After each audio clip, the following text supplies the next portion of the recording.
레위기는 이런 내용을 담고 있구나 정도만 여러분들이 인식하셔도 사실 충분합니다. 왜냐하면 그냥 우리가 읽으면 특히 레위기 15장도 그냥 읽어요. 그냥 아무 의미 없이 읽어가요. 근데 우리가 한번 이렇게 보면 이런 내용도 있구나라고 하는 것을 여러분들이 알게 될 거예요. 게다가 오늘 우리가 살펴보는 이 레위기 15장은 참 목사님으로서는 참 설교하고 강론하기가 곤란한 내용입니다. 굉장히 민망한 내용이거든요. 그래서 제가 여러분 설명하다가도 좀 이럴 수 있으니까 여러분 좀 이해를 해주시고, 그런데 성경에 있는 것이기 때문에 여러분 토타 스크립투라, 성경의 전부를 목사는 설교해야 되는 거예요.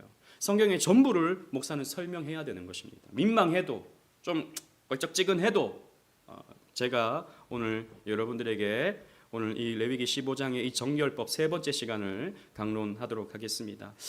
레위기 15장 31절 말씀을 우리 다 같이 한번 제가 봉독하도록 하겠습니다. 제가 읽겠습니다. 너희는 이와 같이 이스라엘 자손이 그들의 부정에서 떠나게 하여 그들 가운데 있는 내 성막을 그들이 더럽히고 그들이 부정한 중에서 죽지 않도록 할지니라. 아멘. 오늘 가르쳐주고 계시는 이 정결법은 궁극적으로 무엇을 위한 정결인가를 생각할 때 성막에 들어갈 수 있는가 없는가의 문제입니다. 즉 성막에 들어가지 못하는 부정을 가졌으면 그 어떤 상황이라도 성막으로부터 단절되는 거예요. 즉 예배로부터 단절되는 것입니다.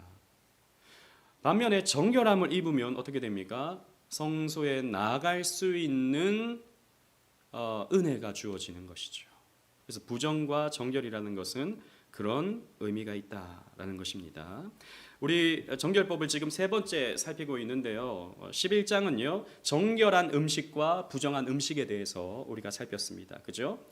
굽이 있고 굽이 갈라져 있고 되새김질하는 이제 땅짐 육지 짐승 혹은 비늘이 있는 지느러미가 있는 이런 물고기는 또 정결한 물고기 뭐 이런 것들 우리가 살폈지 않았습니까? 그리고 이제 출산과 관련된 부정과 정결법, 아이를 낳았을 때에는 얼마간 동안 다른 사람과 접촉을 하지 못하는 그런 내용들을 살펴봄을 통해서 산모를 보호해 주는구나 라고 하는 것을 이렇게 우리가 살펴보았습니다. 그리고 피를 많이 흘리는 것이 부정한 것이고 그것이 위험한 것이다 라고 하는 것을 우리가 살펴봤었죠. 그리고 13장에서 14장은요 악성 피부병과 관련된 부정과 정결법, 궁극적으로는 이제 곰팡이와 관련된 내용을 우리가 살펴보았습니다. 그리고 15장 오늘 우리가 살펴보는 내용은요 몸에서 나오는 분비물과 관련된 부정과 정결법에 대한 내용입니다. 그래서 몸에서 나오는 이것이 어떻게 사람을 부정하게 하고 어떻게 사람을 정결하게 하는가에 대해서 함께 여러분들과 생각해 보고자 합니다. 먼저 남성의 비정상적인 유출에 대해서 언급합니다. 그러니까 구조가 이래요. 남성의 비정상적인 유출, 남성의 정상적인 유출, 여성의 정상적인 유출, 여성의 비정상적인 유출. 그러니까 A, A-, B, B-.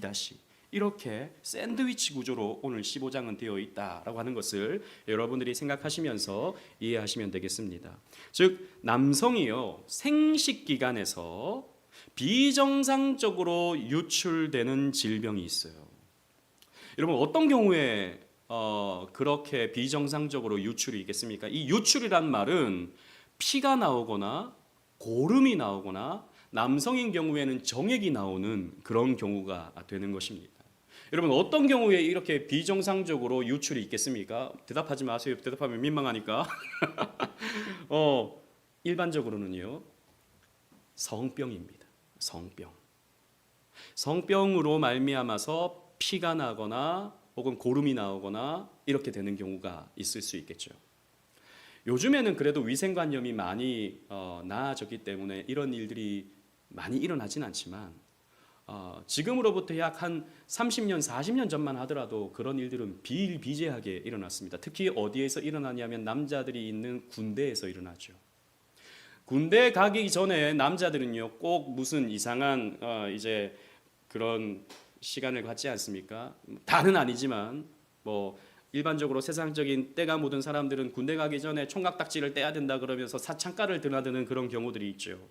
그런 경우에 성병을 옮아오는 경우가 있는 것입니다. 저도 얘기만 들었어요. 군대 가면은 그런 일이 있어라고 얘기 들어가지고 너무 제가 그런 일이 있으면 얼마나, 그러니까 나는 안 갔지만 내 옆 사람이 사창가에 가서 성병을 옮아오면 그게 여러분 사면발이라고 아십니까? 사면발이 벌레가 있어요. 벌레.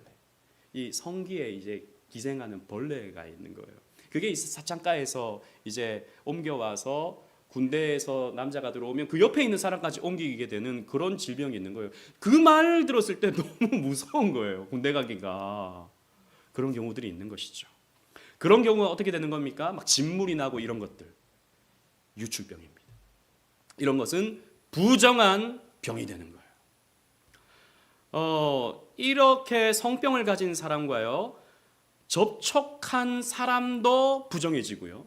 그리고 접촉한 물건도 부정하게 되어서 그 물건과 접촉된 사람도 부정하게 되는 거예요. 이게 전염성이 있기 때문입니다. 그런 경우에. 전염성이 있기 때문이죠. 그래서 구체적으로 보시면 환자의 침상에 접촉한 사람, 그러니까 환자가 누웠는데 보니까 이 성병에 걸려 있어. 거기 나도 모르게 침상에 손을 대었어요. 그럼 그 사람도 같이 부정해지게 되는 거예요. 그 사람도 하루 동안 격리가 되는 겁니다. 또 환자의 좌석, 그 사람이 앉아있던 그 좌석에 앉은 사람도 부정해지게 되는 거예요. 그리고 환자의 몸에 직접적으로 접촉된 사람도 부정하게 돼요. 그리고 환자의 타액, 침 혹은 땀 이런 것에 접촉된 사람도 부정하게 됩니다. 막 얘기를 하는데 침이 튀었어. 그럼 내가 부정하게 되는 거예요. 그리고 환자의 몸에 닿은 물건에 접촉되는 것도 부정하게 되는 거예요. 그리고 환자가 손을 씻지 않고 무언가를 만진 그 모든 것이 다 부정하게 되는 거예요. 이런 경우에는 어떻게 되느냐? 그러니까 내가 병에 걸리지 않았어요. 근데 그 사람과 접촉된 사람이라든지 물건과 접촉된 경우에는 어떻게 하냐면 몸을 깨끗하게 씻어야 됩니다. 접촉만 됐더라도 몸을 깨끗하게 씻어야 돼요. 그리고 옷도 다 빨아야 돼요. 다 빨아야 돼요. 그리고 하루가 지나야 정결하게 되는 거예요. 24시간이 지나야 돼요. 그 사람과 접촉했으면 다른 사람 만나면 안 돼요. 24시간 동안 독방 생활을 해야 되는 거예요. 굉장히 위생적이죠. 이 전염을 막기 위한 아주 탁월한 그런 법칙이 이 레위기 15장에 기록되고 있는 것입니다. 이게 비정상적인 유출이 되는 것입니다. 자, 그리고 유출병에 걸린 이 어떻게 보면 성병에 걸려 있는 사람이 있지 않습니까? 이 사람이 이제 나았어요. 더 이상 고름이 나오지 않습니다. 피가 나오지 않아요. 그리고 뭐 이런 것들이 나오지 않습니다. 그렇게 되면 이 세 단계의 정결 의식을 진행해야 온전히 정결해지게 돼요. 뭐냐면 첫 번째는 질병에서 나오면 1회 동안은 지켜봐야 됩니다. 당장 몸이 뭐 괜찮아졌다고 해서 이제 정결해졌어라고 할 수 없는 거예요. 7일 동안 지켜봐야 돼요. 그리고 고침을 받은 환자도 옷을 빨고 흐르는 몸을 온전히 씻어야 돼요. 다 나았음에도 불구하고 한 번 더 옷과 몸을 씻어야 됩니다. 그리고 이제 8째 날이 되면 성막문으로 갑니다. 성막 안까지는 안 들어가고 처음에는 성막문으로 가서 제사장에게 제물을 바쳐야 됩니다. 뭘 바치냐? 산비둘기 2마리나 집비둘기 새끼 2마리가 아니고 2마리입니다. 오타가 있는데 2마리를 바쳐야 돼요.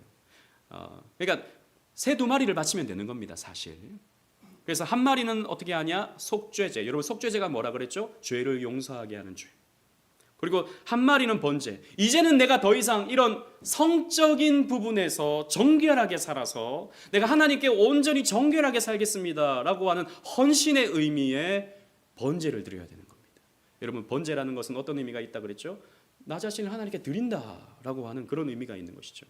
이런 세상의 어떤 성적인 부분에 있어서 나는 단절되고 하나님께 온전히 바치겠습니다라고 하는 그 결단이 있을 때야 비로소 어떻게 됩니까? 정결하게 되어서 이 시간 이후로부터 성소에 들어가서 예배할 수 있게 되는 겁니다. 하나님과의 관계를 가질 수 있게 되는 것이죠. 이게 이제 비정상적인 유출이 되는 것입니다. 그래서 단순히 성병에 걸렸다라고 하는 것은 그 사람만의 문제가 아니라 다른 사람과의 관계도 다 차단되는 거예요. 그래서 이게 참으로 괴로운 병이구나.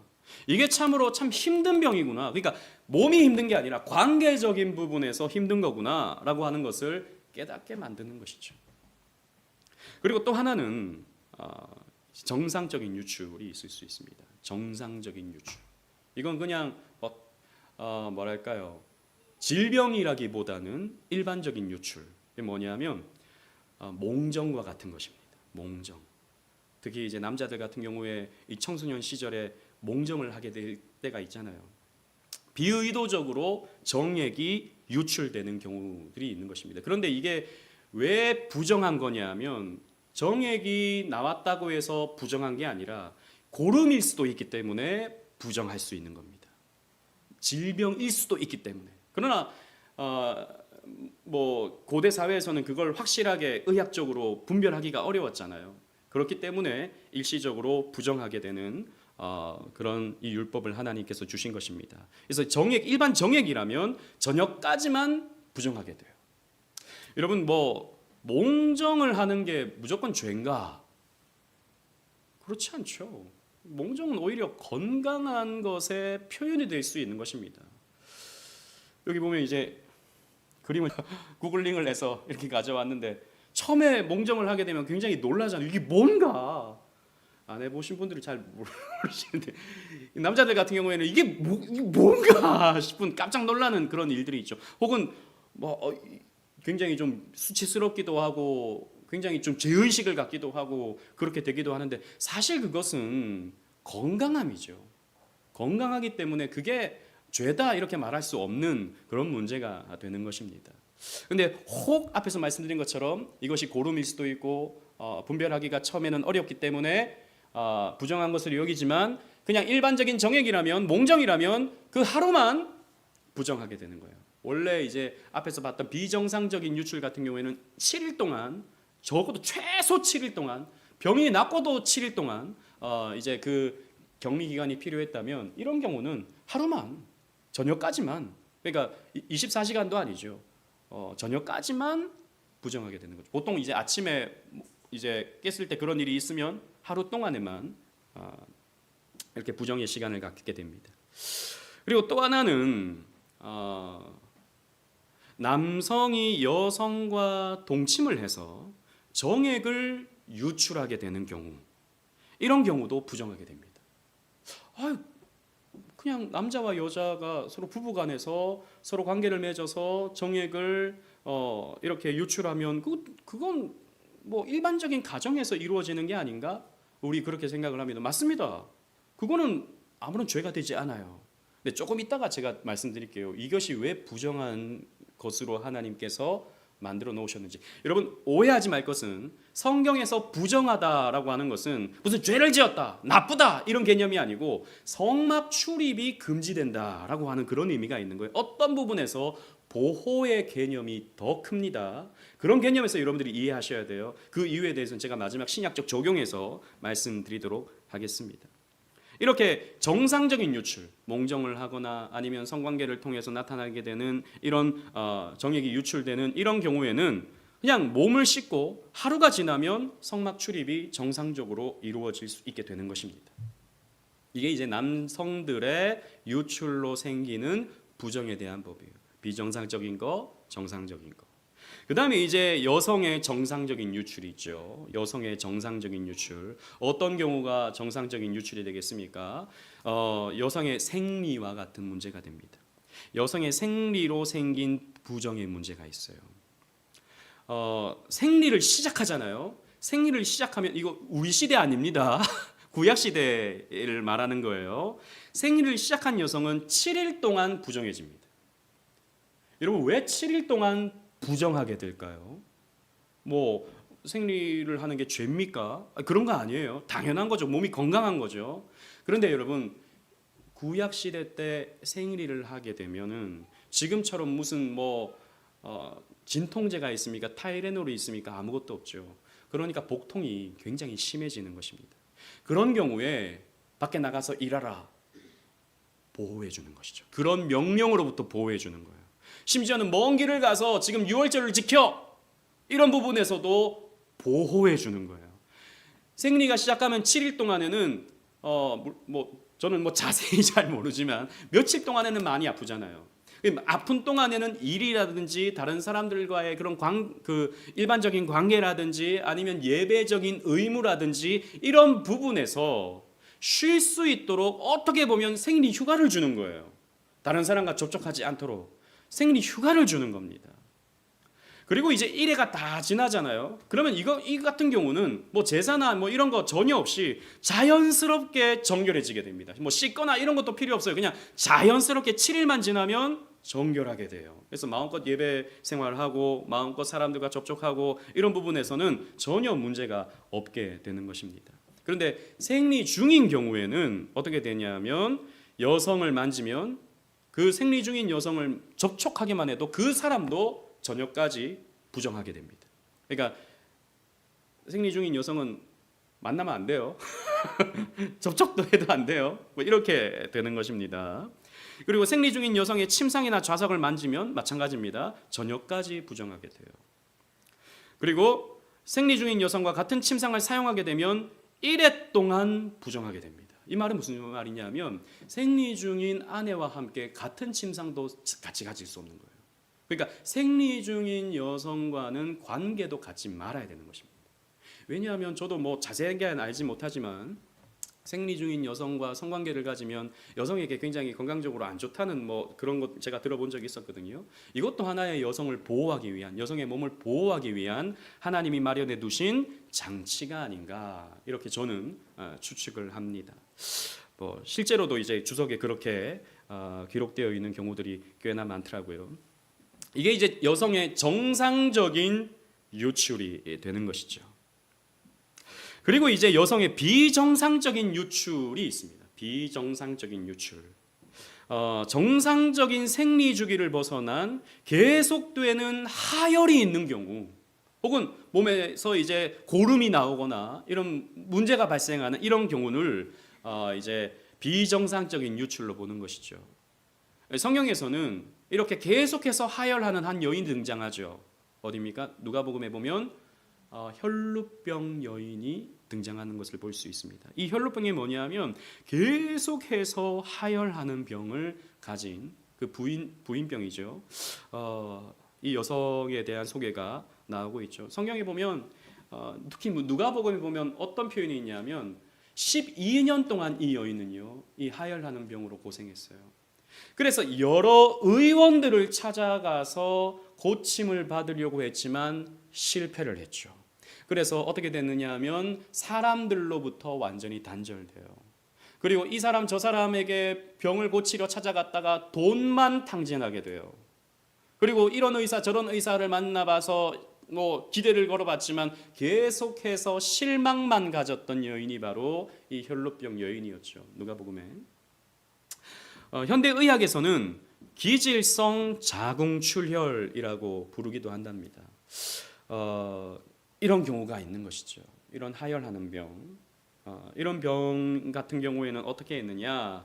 이 기간에 여성이 만지는 것은 무엇이든지 부정하게 됩니다. 왜냐하면 이건 단순히 그냥 그 여자를 보호하는 것이기도 하지만 굉장히 이제 하혈을 많이 하게 되면 몸이 약해지니까 다른 또 세균으로부터 면역력이 약해지게 되는 그런 경우가 생기잖아요. 그래서 다른 사람과 접촉 자체를 아예 또 금지시키는 겁니다.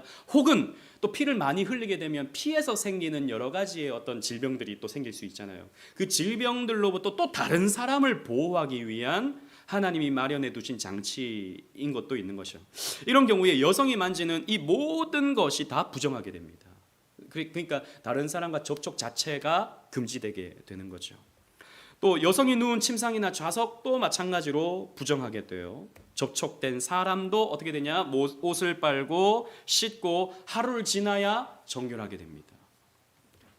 그리고 출혈이 그치면 이제 병이 다 나았어요. 그런 경우에는 1회를 살펴본 뒤에 7일을 살펴본 뒤에 8째 날에 비둘기로 속죄제와 번제물을 드리는 겁니다. 그래서 이것도 사실은 성경에서는 뚜렷하게 그렇게 나타나고 있지 않지만 몸에서 이렇게 피가 계속 나거나 혹은 몸에서 계속해서 고름이 나오거나 이런 것도 어떤 부분에서는 성병일 수 있는 겁니다. 성병일 수 있기 때문에 속죄제를 드려야 되는 겁니다. 그리고 번제를 드려야 되는 거죠.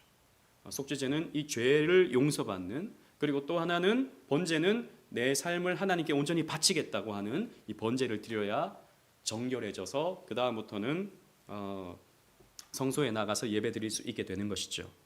자, 이런 내용들이 15장이 쭉 이어져 옵니다. 남성의 정상, 비정상, 여성의 비정상, 그 다음에 여성의 죄송합니다. 순서가 꼬였는데 비정상, 정상, 정상, 비정상 이런 식으로 이제 쭉 소개가 오다가 마지막에 11장부터 15장까지 이어지던 이 정결법에 대한 전체 결론이 나옵니다. 아까 우리가 읽었었죠. 레위기 15장 31절입니다. 우리 파란색 글자 조금 멀어서 여러분 잘 안 보일 수도 있는데 보이는 대로 우리 다 같이 한번 읽어보도록 하겠습니다. 시작.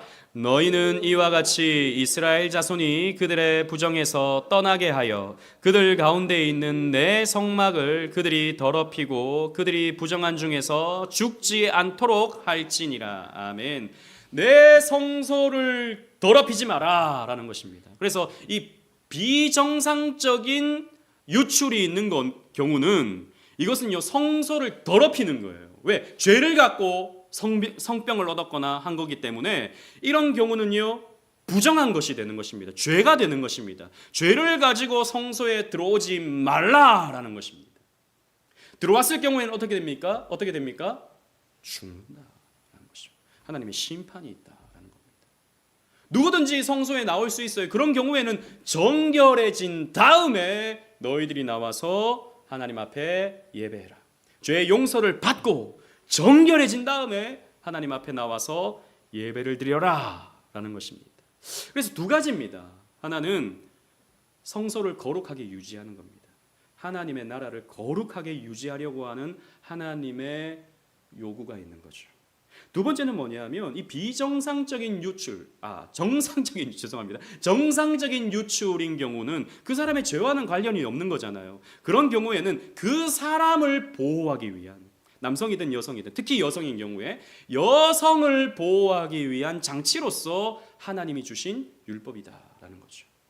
여러분 사실 이런 법은요 이 고대 근동사회 여러 신화나 여러 어떤 가르침이나 이런 거에는 없는 거예요. 오직 성경에만 있는 겁니다.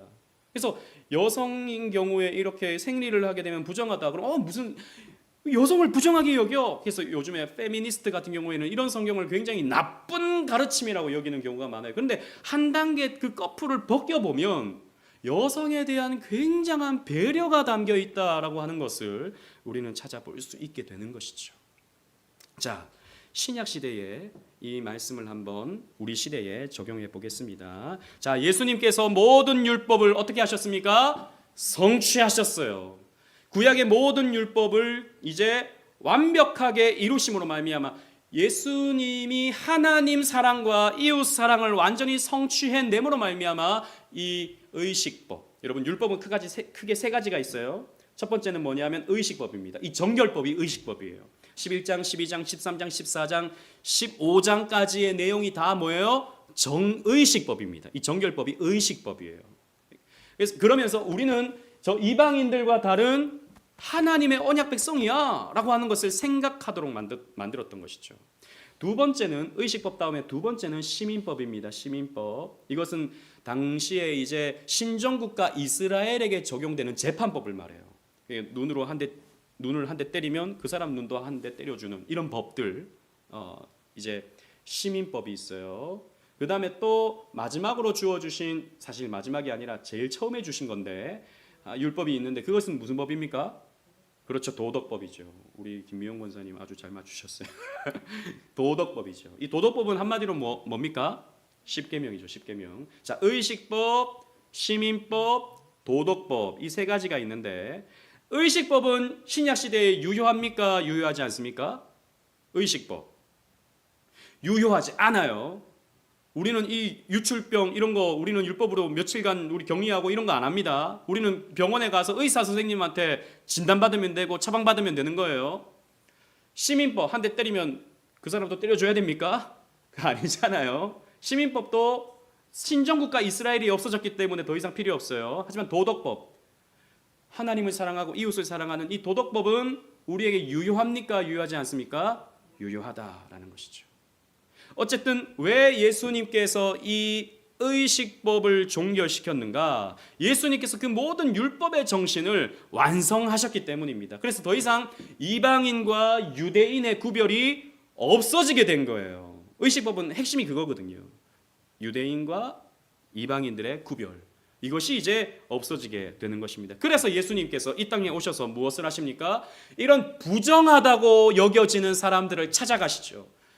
지난번에 우리가 살펴본 것처럼 악성, 전염성 피부병, 그러니까 나병 같은 그런 병을 가진 사람들을 예수님께서 찾아가셔서 그들을 만지시고 그들을 고쳐주시죠. 마찬가지입니다. 그래서 혈루병 여인이 누가복음에도 등장하는 거예요. 혈루병 여인이 예수께서 지나가신다는 소문을 듣고 어떻게 합니까? 예수님께 나아가서 예수님의 옷에 어떻게 되죠? 손을 댑니다. 예수님께 손을 댄다고요. 여러분 지난번에도 말씀드렸어요. 이렇게 손을 대는 것이 여러분 어떤 의미가 있다 그랬습니까? 동일시. 안수라고 하는 개념. 동일시. 그래서 모세가 여호수아를 안수하는 것은 이제 여호수아의 모세의 지도력이 모세에게 옮겨가게 되는 거죠. 그래서 목사님들이 이제 목사로 임직받을 때 목사님들이 안수를 하잖아요. 동일시되는 거죠. 그런 부분에서 그 직위가 이어져 오게 되는 거죠. 예수님께 접촉하는 것은 예수님께 어떻게 되는 겁니까? 이 혈루병 여인의 부정이 원래는 되면 안 돼요. 다른 사람과 접촉도 하면 안 돼요.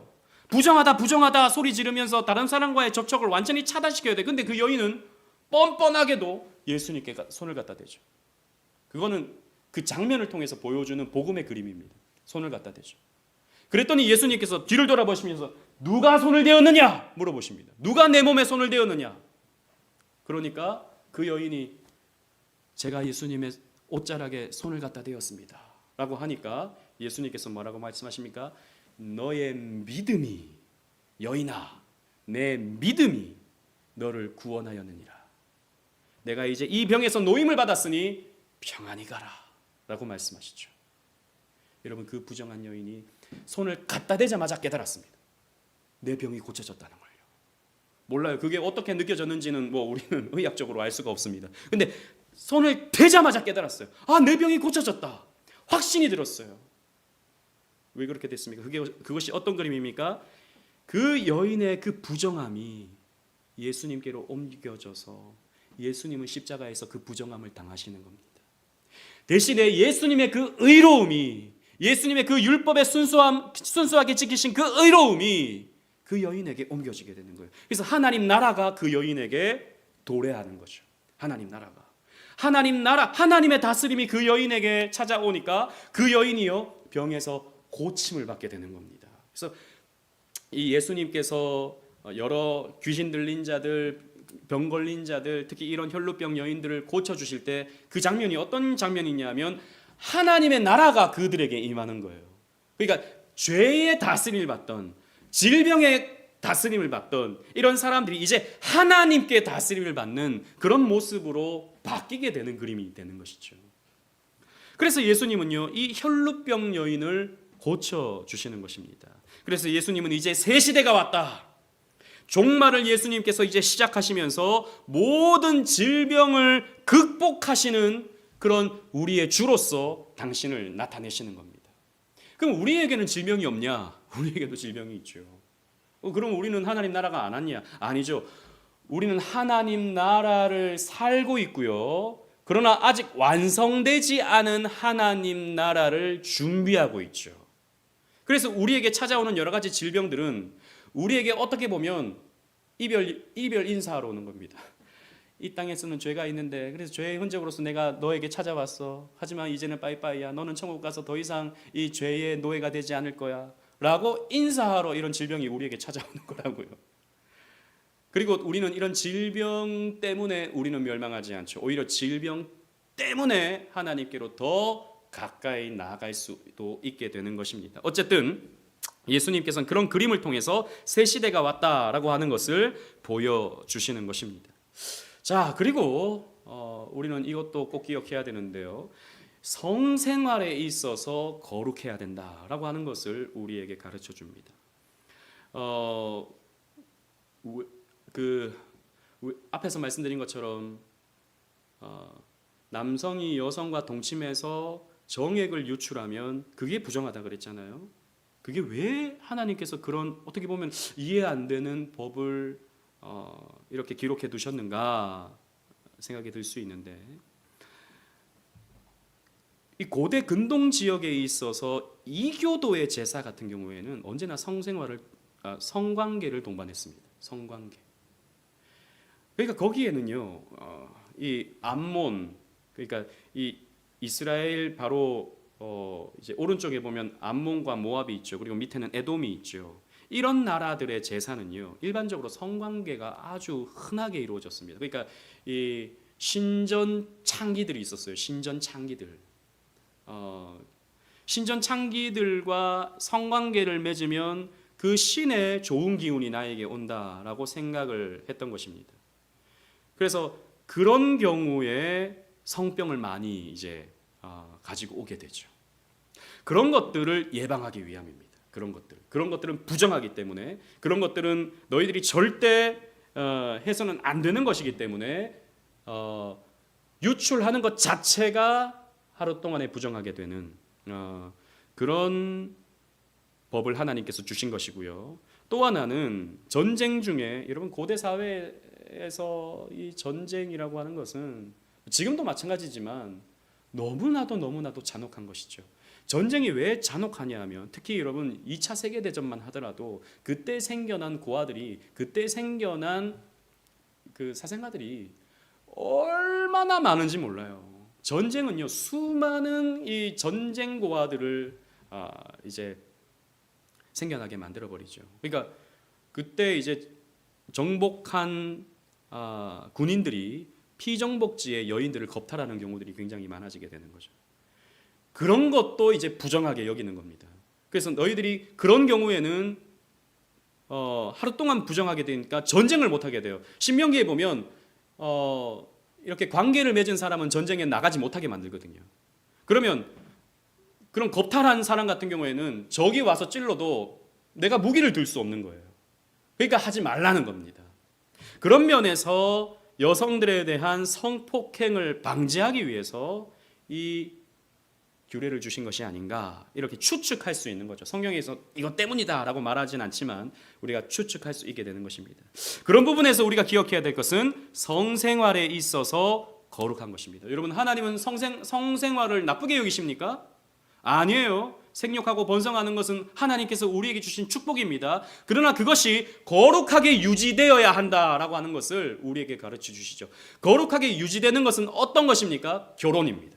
결혼 안에서 이루어지는 성생활은 거룩한 것이고 아름다운 것이지만, 결혼 밖에서 이루어지는 모든 성생활, 혹은 TV라든지 영상 매체라든지 사진이라든지 그런 것을 통해서 자신의 어떤 성욕구를 해소하는 것도 부정한 것이죠. 간음이 되는 것입니다. 왜? 결혼이라고 하는 울타리를 벗어난 것이기 때문에. 근데 그런 경우에 자신의 성욕을 참지 못하게 되는 그런 사람인 경우에는 어떻게 해야 됩니까? 결혼 안으로 들어가야 되는 것입니다. 결혼 안에서 이 성을 거룩하게 사용할 줄 알아야 된다는 것이죠. 그래서 요즘에는 이런 이 선이 많이 없어지잖아요. 점점. 그렇게 되면 어떻게 되느냐? 성을 도구화하게 되죠. 성이라고 하는 것은 나의 쾌락을 만족시키기 위한 도구가 됩니다. 그래서 어떤 매체라든지 이런 성적인 것들을 보면서 그 사람을, 그 인격을 도구화 시켜버리는 거죠. 인격으로 대우해 주는 게 아니라 도구로 여기는 겁니다. 내 성욕을 해소하는 도구로. 그 부분에 대해서 성경은요, 죄다라고 분명히 말해주고 있습니다.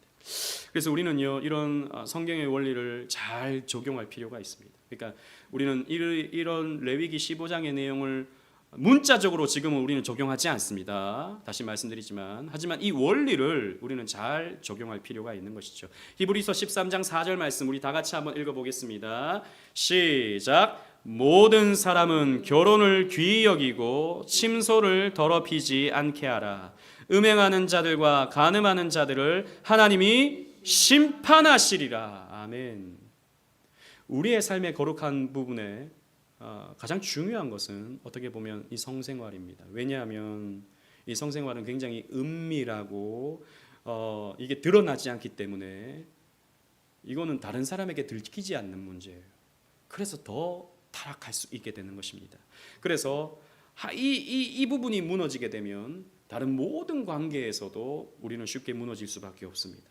그래서 하나님이 주신 이 결혼의 귀함, 이 결혼이라고 하는 울타리의 귀함, 이런 것들을 우리는 소중히 잘 간직해야 될 것입니다.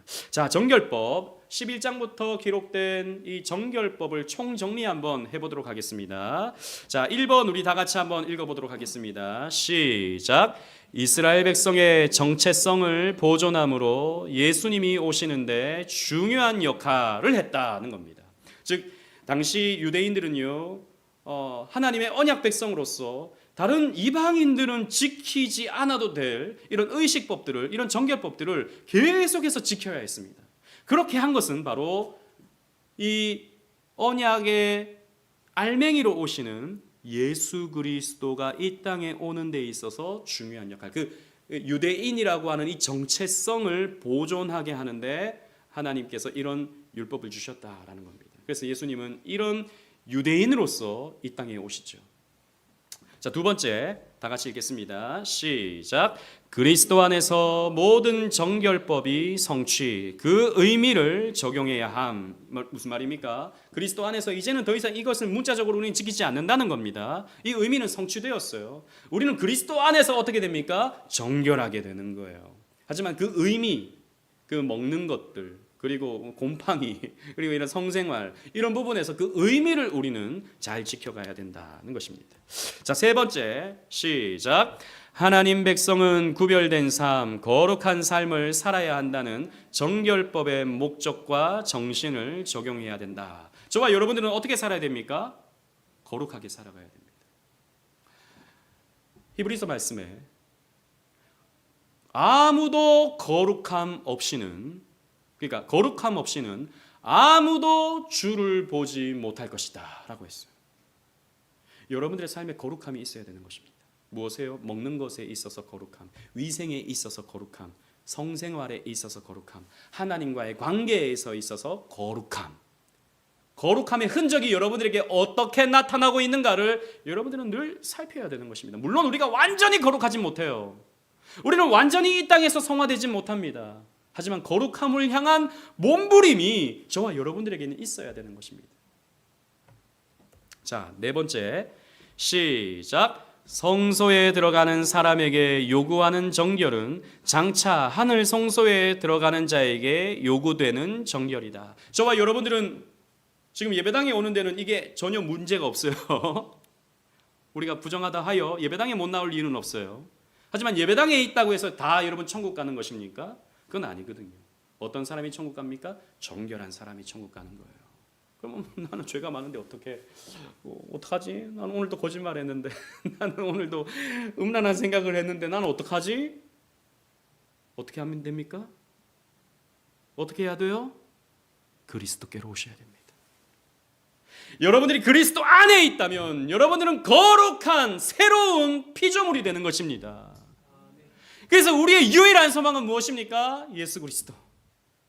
우리의 유일한 소망은 예수 그리스도밖에 없어요. 왜? 뒤돌아서면 또 거짓말하고 뒤돌아서면 음란한 생각하고 뒤돌아서면 죄를 짓거든요. 우리로서는 방법이 없어요. 그렇기 때문에 우리에게는 예수님이 필요하다. 그런데 우리가 정결해져야 되는 까닭은 구원받기 위함도 있지만, 그러나 더 나아가서 그리스도께 받은 은혜가 너무 크기 때문에 감사해서 우리는 정결하게 살려고 애를 써야 되는 것입니다.